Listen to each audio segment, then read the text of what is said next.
On September 4, 1957, Lockheed's renowned Skunk Works division rolled out a sleek twin-engine transport prototype exactly 241 days after Chief Engineer Kelly Johnson first sketched its outline.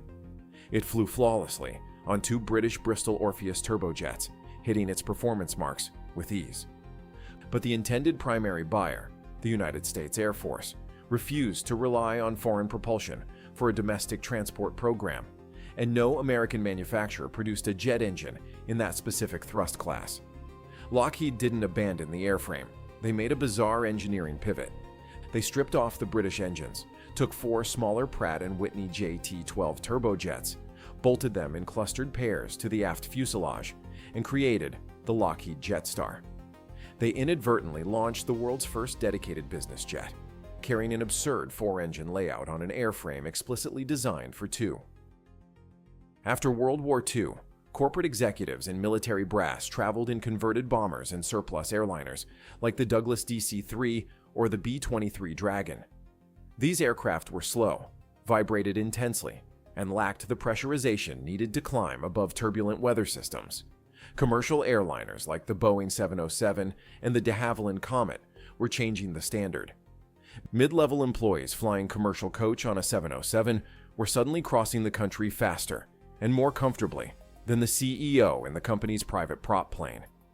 At the same time, the United States Air Force initiated the Utility Cargo Executive Program, seeking an off-the-shelf jet trainer and transport that could move high-ranking officers at the same speed as the new jet bombers they commanded. Lockheed saw a dual market for military utility and corporate luxury, and self-funded the prototype. The initial twin-engine design was elegant, but the military's protectionist insistence on American engines ruined that. The heavily modified airframe that took its place defined corporate luxury for 30 years, even though its operating economics would eventually bankrupt unwary operators. If you like detailed technical breakdowns of aviation design and airline strategy, subscribe. I've got more of these coming. Bolting on four engines started a relentless cascade of engineering problems. It was a classic aerospace nested loop.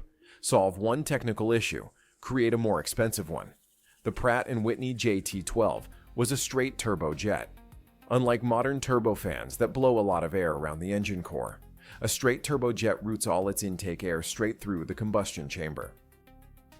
One JT-12 produced about 3,300 pounds of thrust. Strapping four to the back of the JetStar provided over 13,000 pounds combined.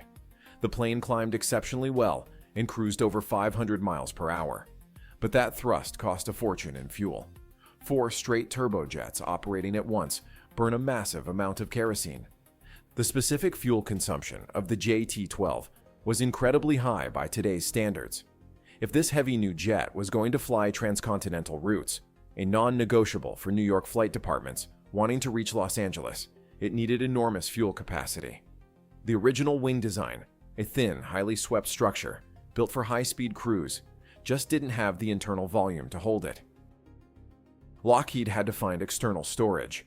They mounted massive 565-gallon slipper tanks directly onto the wings. These weren't bolted to the bottom like typical drop tanks. They intersected the wing structure, extending past both the leading and trailing edges. This solved the fuel volume crisis by adding over 1,100 gallons of capacity. But it wrecked the aerodynamics. The slipper tanks disrupted airflow, increased parasitic drag, and altered the localized shock waves that form near transonic speeds. That disruption forced another redesign. To manage the altered airflow and prevent dangerous, unpredictable stalls, engineers incorporated a leading-edge cuff and adjusted the wing's aerodynamics. The wing was swept at 30 degrees to delay mock tuck, a dangerous condition where the center of lift moves aft at high speeds, forcing the nose down. But a swept wing with massive fuel tanks shoved through it barely generates lift at low speeds, and a corporate jet has to operate out of smaller secondary airports with short runways like Teterboro in New Jersey, while carrying a maximum takeoff weight approaching 43,000 pounds. To get that much weight airborne at low speeds, the wing needed aggressive high-lift devices.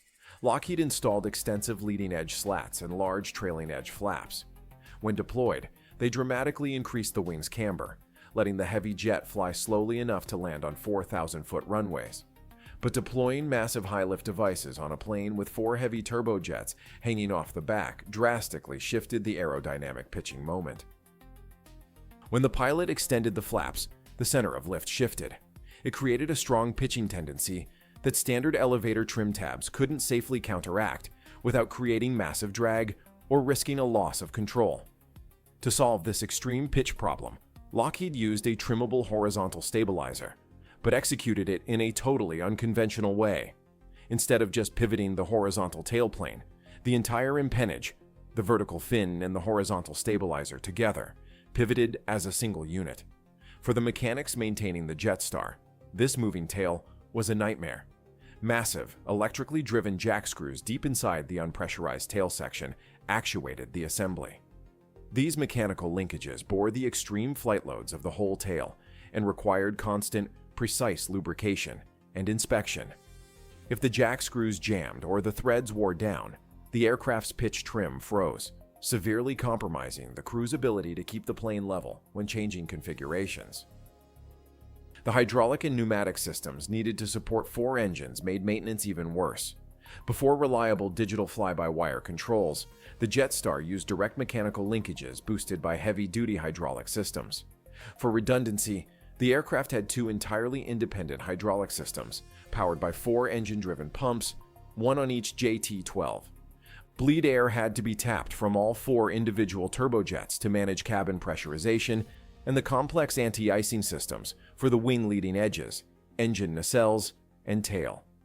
Pressurization was a major selling point for the corporate market.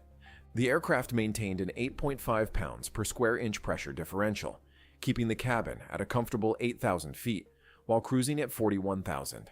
That required a heavy, over-engineered fuselage. Behind the sleek exterior, the early JetStar's internal systems were a dense, analog spaghetti bowl of tubing, cables, and hydraulic lines crammed into the aft equipment bay. Mechanics routinely spent hours contorted inside tight access panels just to synchronize the throttle linkages for 4 separate engines to keep the thrust symmetric. Inside the cabin, aerodynamics forced another compromise. To hit the high cruising speeds the market demanded, the fuselage needed a small frontal area to minimize form drag. A wide, spacious cabin would have created too much drag for even 4 engines to push efficiently. But corporate executives paying millions for a private jet refused to crawl to their seats. They demanded stand-up headroom. Lockheed answered this with the sunken aisle. Dropping the center floorboard down into the belly of the fuselage provided over 6 feet of standing room down the center line, while keeping the external diameter of the plane small. Passengers stepped down into the aisle and up into their seats. It was a clever ergonomic trick, but the structural cost was absolute. The sunken aisle completely eliminated the underfloor cargo hold. Unlike modern corporate jets that store baggage beneath the floor, every piece of luggage on a JetStar had to go in the aft cabin baggage compartment or custom-built nooks. Loading the aircraft became a precise game of weight and balance Tetris. Ground crews had to haul heavy suitcases up the main stairs and awkwardly carry them down the narrow aisle to the back of the plane. On the tarmac, one characteristic defined the JetStar: noise. The Pratt & Whitney JT-12 straight turbojets didn't mix cool bypass air with the hot, high-velocity exhaust. The sheer velocity of the exhaust gas shearing against the ambient air created a high-frequency, ear-splitting scream. Ramp workers and baggage handlers despised the plane. Ground operations required heavy-duty acoustic protection. Inside the cabin, despite thick soundproofing insulation lining the aft bulkheads, the roar of 4 turbojets bolted just feet from the rear seats was deafening during takeoff and climb. For the flight crew, flying the JetStar meant intense systems management, mostly focused on fuel. The aircraft handled beautifully in the air. Pilots consistently praised its heavy, stable feel, comparing it to a fighter jet crossed with a heavy bomber. But the fuel gauges demanded absolute vigilance. Coast-to-coast flights into headwinds often ended in white-knuckle fuel states upon arrival. Pilots had to carefully manage the fuel transfer from the external slipper tanks to the main wing tanks, keeping the center of gravity within strict limits as the fuel burned off. If a transfer pump failed, hundreds of gallons could be trapped in the external tanks, simultaneously starving the engines and dangerously offsetting the plane's lateral balance. Given the operating costs and the compromises, Was the four-engine layout actually worth it for operators? Let me know in the comments. The economics of operating the JetStar shifted violently as the aerospace market evolved. In the early 1960s, corporate flight departments overlooked the astronomical cost per seat mile. This wasn't a commercial airline where profitability depended on packing in passengers and minimizing fuel burn to the decimal point. It was a corporate time machine. If a company could transport its executive board from New York to a factory in the Midwest and back in a single day, the fuel bill was just a business expense. But competitors quickly noticed the inefficiencies of Lockheed's four-engine layout. North American Aviation developed the Sabreliner, securing the bulk of the Air Force utility contracts. It used just two JT-12 engines. It was smaller and had less range, but it was vastly cheaper to buy and fly. A few years later, Learjet introduced the Learjet 23. This tiny, aggressively fast twin-engine jet cost a fraction of the JetStar's price, even if it was notoriously difficult to fly and lacked the large cabin comfort executives wanted. The real threat to the JetStar arrived in 1967 with the Grumman Gulfstream II. Grumman saw the heavy large cabin market Lockheed had built and struck a lethal blow. By using two massive Rolls-Royce Spey turbofans, Grumman gave the Gulfstream II more total thrust than the four-engine JetStar. The Spey engines featured early bypass technology, routing a portion of the intake air around the combustion core. This dramatically dropped fuel consumption and lowered exhaust velocity, which quieted the plane and significantly extended its range. The Gulfstream II offered a larger cabin, comparable speed, true transcontinental range, and the simplicity of maintaining two engines, two hydraulic pumps, and two sets of thrust reversers. It exposed the economic absurdity of Lockheed's four-engine compromise. Almost overnight, the JetStar looked obsolete. Charter companies that bought second-hand JetStars for VIP transport quickly realized the maintenance hours required to keep four straight turbojets airworthy wiped out any potential profit margins. Lockheed saw the crisis and attempted a massive modernization effort in the 1970s. The solution was addressing the aircraft's biggest flaw. The straight turbojets had to go. In a program initially started by third-party modification companies and later adopted by Lockheed for a new production run, they re-engined the aircraft with a research, later Garrett, TFE 731 turbofans. The TFE 731 was a revelation in corporate aviation. As a geared turbofan with a significant bypass ratio, a large volume of air accelerated around the engine core via a front fan. This generated thrust with drastically less fuel and a much lower noise footprint. Lockheed redesigned the external fuel storage, moving the slipper tanks entirely below the wing surface to fix the aerodynamics, and launched the JetStar II in 1976.